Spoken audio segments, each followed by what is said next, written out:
الحمد لله الذي هدانا إلى جماعة الموحدين، والصلاة والسلام على سيد المرسلين، أما بعد. اللهم صل وسلم دائما أبدا على حبيبك خير الخلق كلهم. پیر و مرشد قائد محترم شہزادہ اہل سنت حضرت سید شفاء اللہ شاہ صاحب بخاری حفظہ اللہ تعالی کی کاوشوں کی بدولت ان بہاروں کو دیکھ کر قائدین کی خدمت میں یہ اعلان کرنا پڑ رہا ہے کہ بحمد اللہ، بفضل اللہ، بتوفیق اللہ، نوجوانان توحید و سنت کا مکی دور ختم ہو چکا ہے، مدنی دور شروع ہو چکا ہے.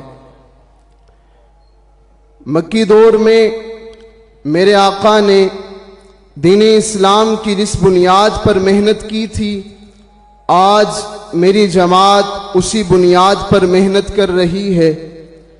اگر مکی دور کو دیکھا جائے تو اس میں میرے آقا کی ولادت ہے، رضاعت ہے، بچپن ہے، لڑکپن ہے، بکریوں کا چرانا ہے، تجارت ہے، خوشی ہے، غمی ہے، تاج نبوت سے سرفراز ہونا ہے، نبوت کا اعلان کرنا ہے، انی رسول اللہ الیکم جمیعا کا فرمان سنانا ہے.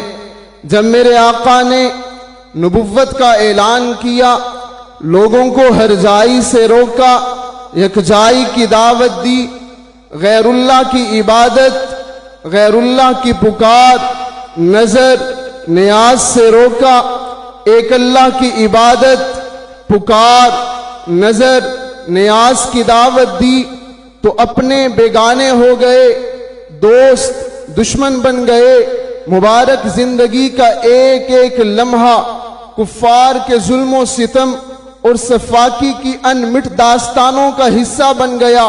میں آج اس عظیم اجتماع میں ہر توحیدی سے، ہر سامع سے پوچھنا چاہتا ہوں، میرے بھائی مجھے بتاؤ، مشرکین مکہ نے میرے آقا پر اتنا ظلم، اتنا ستم کیوں کیا تھا؟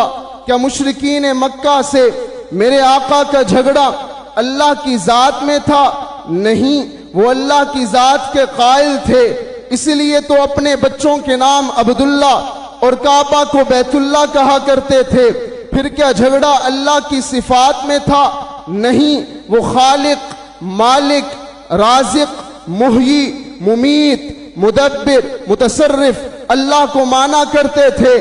قرآن کریم میں وَلَئِن سَأَلْتَهُمْ سے شروع ہونے والی تمام آیات اس بات کی تصدیق کرتی ہیں کہ مشرکین اللہ کی صفات کے قائل تھے. پھر کیا جھگڑا اللہ کی پکار میں تھا؟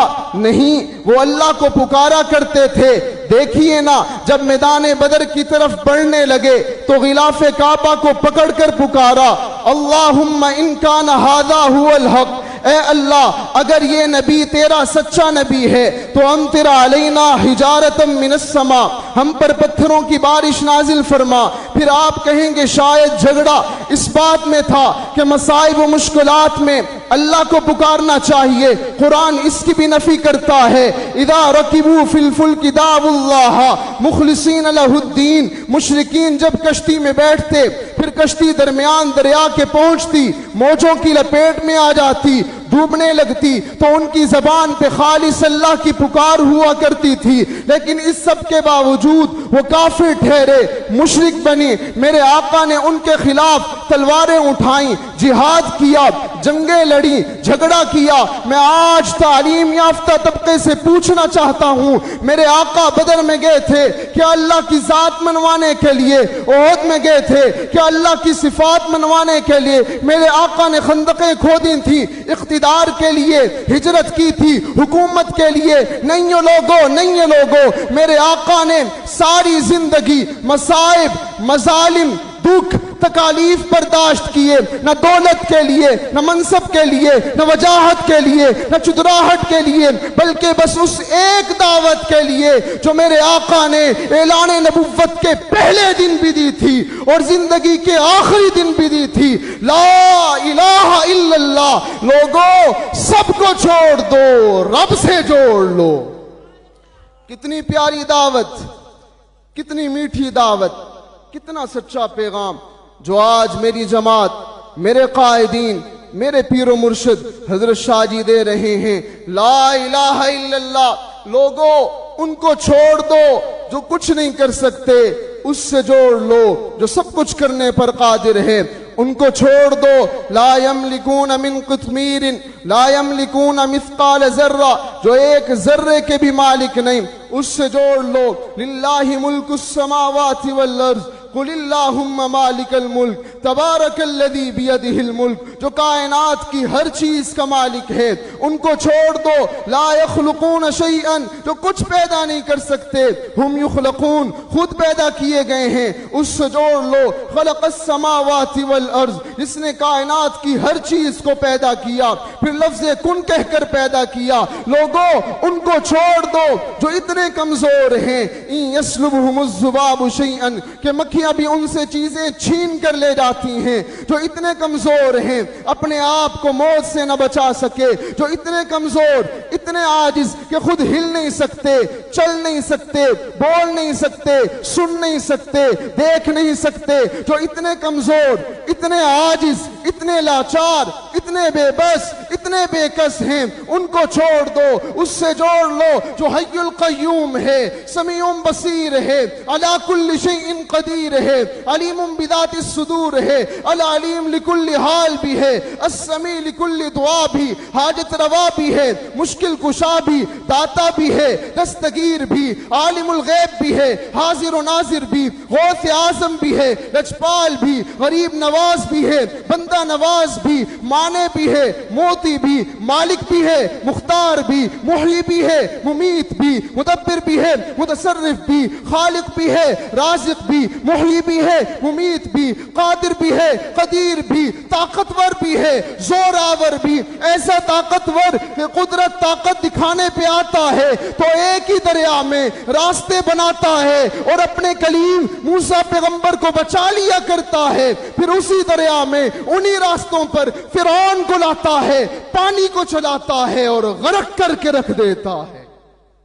اس مالک کی ان قدرتوں کو دیکھ کر اعلان کرنا پڑے گا، خدا ہی خالق ارض و سما ہے، خدا ہی لائق حمد و ثنا ہے، یقیناً وہی ہے معبود برحق، وہی ہر ایک کا حاجت روا ہے، وہی ہے فریاد رس ہر کسی کا، وہی سب بے کسوں کا آسرا ہے، وہی ہے دستگیر و غوث اعظم، وہی ہر ایک کی سنتا دعا ہے، حویدہ ہے اسی پر ذرہ ذرہ، دلوں کے راز بھی وہ جانتا ہے، اسی کو حاضر و ناظر سمجھیے، اسی سے مانگیے جو بھی مانگنا ہے، بہانہ ڈھونڈتی ہے اس کی رحمت، وہ ہر مایوس کا مشکل کشا ہے، خدا کے بعد جو افضل ہے سب سے، وہ محبوب خدا خیر الورا ہے، ظہور اس پر کروڑوں ہو خدا کی رحمتیں، سبق توحید کا جس نے ہمیں دیا ہے۔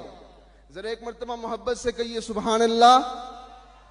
میرے آقا نے مکی دور میں توحید کا کیا سبق دیا تھا؟ لا الہ الا اللہ۔ ذرا سارا مجمع بولے لا الہ، ذرا سارا مجمع زور سے بولے لا الہ، لا کوئی نہیں۔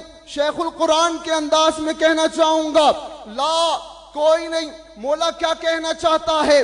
حالانکہ نبی بھی ہیں، ولی بھی ہیں، پیر بھی ہیں، پیغمبر بھی ہیں، کتب بھی ہیں، ابدال بھی ہے، لا الہ لا کوئی نہیں۔ مولا کیا کہنا چاہتا ہے؟ حالانکہ انبیاء بھی ہیں، اولیاء بھی ہیں، اتقیاء بھی ہیں، شہداء بھی ہیں، صلحاء بھی ہیں، نجباء بھی ہیں، علماء بھی ہیں، لا کوئی نہیں۔ مولا کیا کہنا چاہتا ہے؟ حالانکہ شیخ عبد القادر جیلانی بھی ہیں، بایزید بستامی بھی ہیں، سلطان باہو بھی ہیں، معین الدین چشتی بھی ہیں، لا کوئی نہیں۔ مولا کیا کہنا چاہتا ہے؟ حالانکہ حضرت علی بھی ہیں، حضرت فاطمہ بھی ہیں، حضرت حسین بھی ہیں، حضرت حسن بھی ہیں، لا کوئی نہیں۔ مولا کیا کہنا چاہتا ہے؟ حالانکہ صدیق بھی ہیں، فاروق بھی ہیں، عثمان بھی ہیں، علی بھی ہیں، لا کوئی نہیں۔ مولا کیا کہنا چاہتا ہے؟ فرمایا کہنا یہ چاہتا ہوں یہ سب ہیں مگر ان میں سے الہ کوئی نہیں ہے۔